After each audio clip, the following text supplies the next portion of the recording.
नहीं लगते, इससे पहले जनगणना में लोग नहीं लगते, वो छोटे अभियान होते हैं क्या? कांग्रेस के शासन में स्कूल के मास्टर काम नहीं करते थे तो जापान से लोग आते थे काम करने। गजब बात करते हो यार। वहां तो बंगाल में दीदी जो है, जो भाग अपने मन से भाग रहा है अपना लुटिया बटुया लेके, दीदी उसको भी रोक रहे कि तुम हमारी कसम रुक जाओ। इससे पहले चुनाव की ड्यूटी में लोग, और जो कहा जा रहा है सख्ती बहुत हो रही है, तहसीलदार ऐसा बोल रहा है, एडीएम ऐसा बोल रहा, चुनाव में की प्रक्रिया में तो सीधे जेल हो जाती है। बोले भाई जेल भेजो उनको, जेल भेजो। बोले नहीं आए 5 बजे तक, बोले जेल भेजो, बर्खास्त सस्पेंड करो, जेल भेजो। क्या राहुल गांधी ने कहा है, तेलंगाना के चीफ मिनिस्टर ने कहा कांग्रेस मतलब मुसलमान, मुसलमान मतलब कांग्रेस। मैंने तो नहीं बोला। पहले राहुल गांधी जी बोलो, पार्टी कौन बोलेंगे आप नाम, मुसलमानों के पक्ष में खड़ा होता है कौन? मुसलमानों के लिए रोता कौन? मैं तो अमिताभ भाई से कह रहा हूं, इनके आगे भी नहीं रोते हैं। भैया मैं क्या बताऊंगा, प्रियंका गांधी फिलिस्तीन से है क्या? ये बताइए, बड़ी समस्या आपके साथ। राहुल गांधी कहां से है? आतंकवादी हमला होता है, राहुल गांधी रोने लगते हैं। अरे भाई दलाल तो नहीं है, कम से कम दलाल तो पूरी पार्टी है, नेहरू से लेकर आज तक अपनी सत्ता के लिए इसको एक वोट नहीं मिला, प्रधानमंत्री बन गया, बेटी पैदा हुई, गूंगी गुड़िया प्रधानमंत्री बन गई, कभी क्लास में दलाल। अरे दलाली तो आपने सीखी है, पहले अंग्रेजों के दलाल थे, पहले आप अंग्रेजों के दलाल थे मान्यवर, और सबसे बड़े दलाल कौन थे? प्रधानमंत्री। यह YouTube live video Uttar Pradesh की राजनीति से जुड़े 2 प्रमुख मुद्दों पर आधारित है। पहला, डिटेंशन सेंटर को लेकर मुख्यमंत्री योगी आदित्यनाथ द्वारा दिए गए आदेश, और दूसरा एसआईआर मुद्दे पर अखिलेश यादव की सक्रियता। वीडियो में इन दोनों मामलों के राजनीतिक, सामाजिक और कानूनी पहलुओं पर चर्चा की गई है, जिसमें बताया गया कि योगी सरकार के इस कदम के क्या प्रभाव हो सकते हैं, विपक्ष इसे किस तरह चुनौती दे रहा है, और दोनों पक्षों की रणनीतियाँ जनता और राज्य की राजनीति को कैसे प्रभावित कर रही हैं। लाइव चर्चा में विशेषज्ञ इन घटनाओं के चुनावी महत्व, सार्वजनिक प्रतिक्रिया और संभावित परिणामों का विश्लेषण करते हैं, जिससे पूरा वीडियो यूपी की मौजूदा राजनीतिक टकराहट पर केंद्रित एक विस्तृत बहस बन जाती है। तो चलो देखते हैं इस वीडियो में। ऐसी ही वीडियोस को देखते रहने के लिए मेरे चैनल को लाइक, शेयर एंड सब्सक्राइब करना ना भूलें। तो मिलते हैं आगे। बड़ी अच्छी बात है सिद्धांत के तौर पर, लेकिन नेताओं को ये बात कहने का नैतिक अधिकार हासिल नहीं है। ये हम कह सकते, नेता नहीं कह सकते, ना ऋचा कह सकती, ना राज शर्मा कह सकते, ना अशोक यादव कह सकते, क्योंकि हमने सबका राज देखा। आप लोगों को अधिकार ही नहीं बोलने का। आप लोग मुरारी बाबू की तरह क्यों बोलने लगते हो यार? गजब बात है, कैसा होना चाहिए वैसा होना चाहिए। मुझे बता दो, कांग्रेस के शासन में स्कूल के मास्टर काम नहीं करते थे तो जापान से लोग आते थे काम करने। गजब बात करते हो यार, गजब बात करते हो। बोले शिक्षा का मंदिर खुला रहा है, ये हमको बोलने दो महाराज, आप नहीं बोलो। आप बोलोगे तो फंस जाओगे, रपट जाओगे। फिर वही गाना बजेगा, आज रपट जाए तो हमें ना उठाइयो। उस सिनेमा में था ना गाना। एक विषय बता दीजिए, नेता आए, स्कूल के बच्चे उसके सामने जनगणमन गाएं, स्वागत गान गाएं, फूल फेंके, रास्ते में खड़े हो, ये आज की समस्या है? तो जवाहरलाल नेहरू की समस्या चल रहा तब। इसलिए स्कूलों की चिंता नेताओं को नहीं होनी चाहिए, क्योंकि वो आपसे मैच नहीं करती, आपकी प्रोफाइलिंग से वो चिंता मैच नहीं करती। राज भाई ठीक नहीं है ना? स्कूल कितना भी बंद रहे, आप लोगों की राजनीति चलनी चाहिए, स्कूल से क्या लेना देना आपको? कब कोई इसी चिंता की बात नहीं। और हमने तो ऐसा देखा, बड़े नेता की सभा है, भीड़ नहीं जुट रही तो होता, पहले होता था ये तिवारी जी की सभा थी हमारे यहाँ, एक नारायण दत्त जी की इमरजेंसी की समय था भैया राज भाई, तो डीएम ने कहा कि ये जो डिग्री कॉलेज और इंटर कॉलेज हैं जितने, ये सब बंद कर दो और इनके लड़कों को उधर हाँक दो मैदान में। चीफ मिनिस्टर को भीड़ देखनी चाहिए। ये एटीट्यूड है स्कूलों के लिए, आपका विद्या मंदिरों के लिए। इसलिए इस बात को यहां मत उठाइए। बंगाल में लोग भाग रहे हैं, ये तो हम भी देख रहे हैं। बंगाल में लोग भाग रहे हैं बॉर्डर पर, ये तो देख रहे हैं ना हम। संजय राणा, समाजवादी पार्टी ने कई बताया कि घुसपैठी और भाजपा का रिश्ता है। एक सिनेमा गाना बहुत पुराना, अशोक जी लाए, तू जहां जहां चलेगा मेरा साया साथ होगा। तो क्या अगर ऐसा है जैसा वो कह रहे हैं, तो क्या सपा और कांग्रेस के लिए ये जरूरी नहीं था कि पूरे देश में अपने लाखों कार्यकर्ता घुसपैठियों की पकड़ के लिए छोड़ देते? बोले जाओ बेटा घुसपैठी ढूंढ के लाओ। नहीं, बिल्कुल बिल्कुल, ताकि हम उनको फिर प्रेस के सामने पेश करें और खदेड़े और फिर वहां जाके एसपी को, डीएम को सौंपे कि भाई इनको बाहर भेजो। नहीं, वहां तो बंगाल में दीदी जो है, जो भाग अपने मन से भाग रहा है अपना लुटिया बटुया लेके, दीदी उसको भी रोक रहे कि तुम हमारी कसम रुक जाओ। अगर वो भाजपा के वोटर हैं तो बंगाल में दीदी काहे को परेशान है?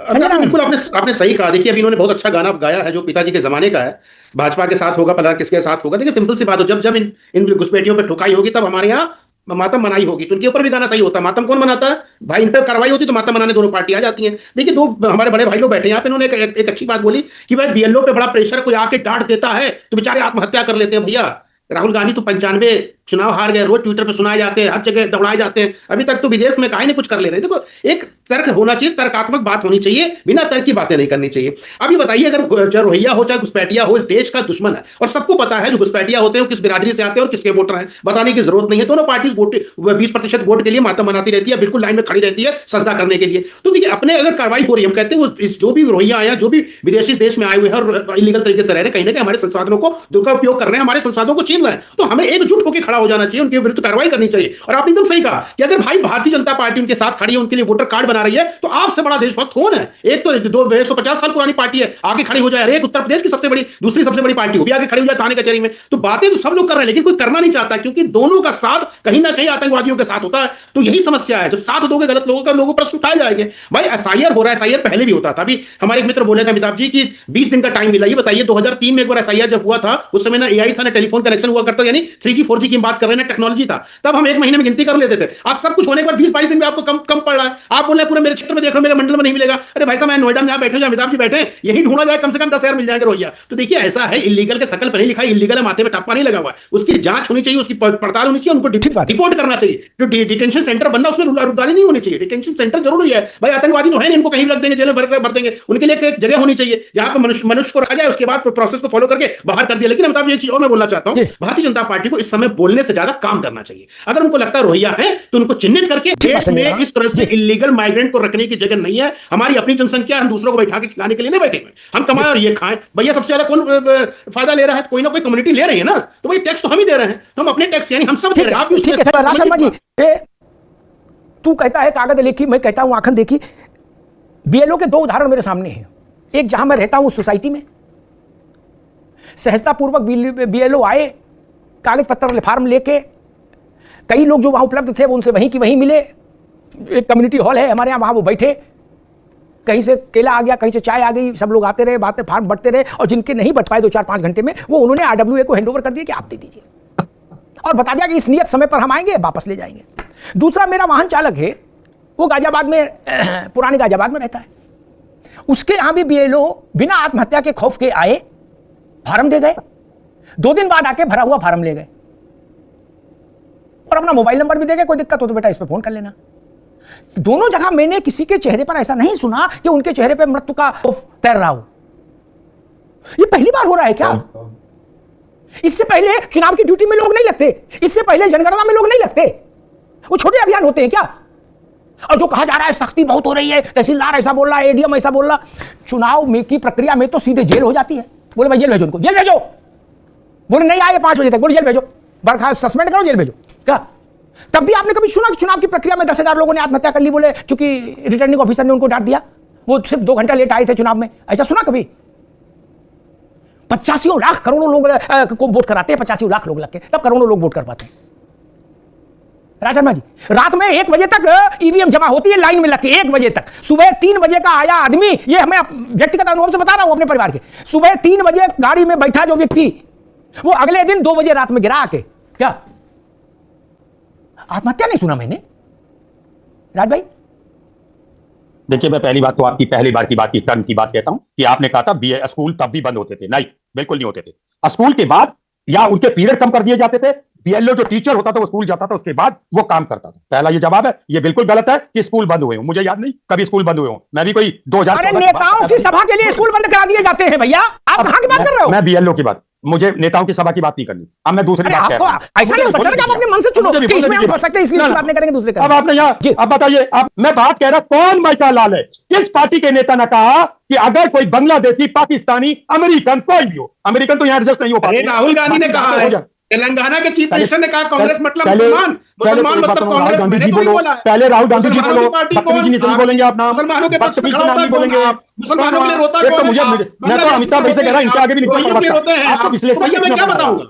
अरे आपने सब किया भाई, राहुल गांधी मातम मनाते हैं। नहीं, हम तो विश्लेषण कर रहे हैं, हम तो देशभक्त हैं, देश के नागरिक हैं और कंसर्न है, हमको वोट की राजनीति नहीं करनी है। ना बीजेपी ना आरएसएस मुझे पैसा नहीं देती है मान्यवर। अच्छा, मैं अपने पैसे क्यों कर रहा हूँ, ना ही मैं दलाली करता हूँ किसी पार्टी की। देखिए बताओ, पूछूंगा ना आपसे, आपसे पूछ रहा हूँ, आप रुदाली क्यों आ जाता है? आतंकवादियों पे कार्रवाई होती है, राहुल प्रियंका रोने लगती है, फिलिस्तीन में बम गिरता है, प्रियंका गांधी लेके रोने लगती है। फिलिस्तीन से क्या नाता है कांग्रेस का? फिलिस्तीनियों से क्या प्यार है कांग्रेस का? प्रियंका गांधी फिलिस्तीन से है क्या? ये बताइए, बड़ी समस्या आपके साथ। राहुल गांधी कहाँ से? आतंकवादी हमला होता है, राहुल गांधी रोने लगते हैं। अरे नहीं, धर्म मत देखो, पैसा मत करो, पैसा मत करो, अरे भूल जाओ पैसा। एक्सपर्ट दलाली करोगे, दलाली मत करना बंद कर दो। वोट की दलाली के चक्कर में पार्टी का सत्यानाश कर दिया है। एक्सपर्ट बनने के लिए राणा जी बालिग होना पड़ेगा। अभी आप बालिग नहीं हो, उम्र से बड़े हो गए हो, ये मस्तिष्क से नहीं हुए, करने के लिए वोट की दलाली करने के लिए आपने मुस्लिमों को एक तरफा राष्ट्र दिया, पर्सनल लॉ बना दिया, इतने सारे एक्ट बना दिए, संजय राणा होने लगा। मैं कह रहा हूं, संजय राणा गल्ला है, तो आप दलाली करता आप ही हो, मंजूर आपकी पार्टी बीजेपी से पैसे लेके बताइए।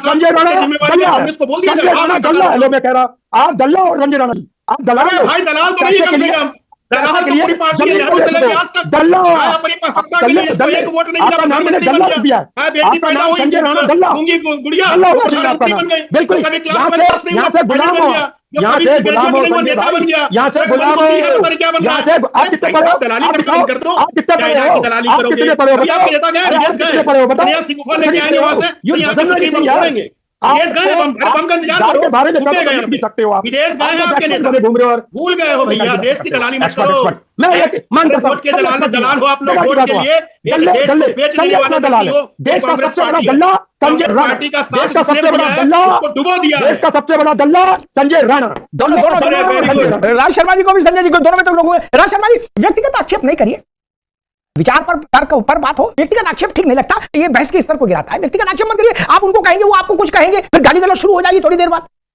मर्यादा का बात एक बार टूटा तो फिर वो कहां जाएगा कोई नहीं जानता ना, फिर मामला शुरू हो जाएगी, तब क्या होगा? ये कैसे बोलते हैं नेता के लिए? मेरे मैंने बोला किसी बीजेपी के नेता के लिए, मैं बीजेपी के नेता के लिए बोल रहा हूं। यहां जितने लोग उपस्थित हैं राज भाई, यहां जितने लोग उपस्थित हैं, एक मिनट रुके भाई, अभी रुके, यहां जितने लोग उपस्थित हैं उन पर व्यक्तिगत आक्षेप मत करिए। वो जिस आइडियोलॉजी को यहां रिप्रेजेंट कर रहे हैं उस आइडियोलॉजी पर आक्षेप करिए, लेकिन व्यक्तिगत आक्षेप मत करिए। ये अच्छा नहीं, ये रास्ता अच्छा नहीं, ये विचार के संवाद के स्तर को गिराता है। फिर तो गाली गलौज बची, मां बहन हो जाएगी थोड़ी देर में, और उसके बाद आगे ये तो भला हो गया, अलग अलग स्टेशन से जुड़े एक स्टूडियो में बैठे होते तो धकेले की हो जाती। आकांक्षा के लिए देश को तोड़ने वाली पार्टी राणा जी, एक तरफ बढ़ाने वाली पार्टी, विदेशियों के चरण पर बनी हुई पार्टी, विदेशियों को चाटने वाली पार्टी, इनकी पादुका उठाने वाली पार्टी, कांग्रेस पार्टी है होती है वो दलाल। अरे दलाली तो आपने सीखी है, पहले अंग्रेजों के दलाल थे, पहले आप अंग्रेजों के दलाल थे मान्यवर। बात सुनो, और सबसे बड़े दलाल कौन थे? प्रधानमंत्री जी थे। ठीक है, मैं दोनों मित्रों को रोकूंगा, दोनों मित्रों को रोकूंगा, दोनों मित्रों को रोकूंगा। उनको रिपोर्ट करना चाहिए, डिटेंशन सेंटर बनना, उसमें रुदाली नहीं होनी चाहिए, डिटेंशन सेंटर जरूरी है भाई। आतंकवादी तो है नहीं, इनको कहीं भी रख देंगे, उनके लिए एक जगह होनी चाहिए जहां पर मनुष्य को वीडियो में। Okay bye.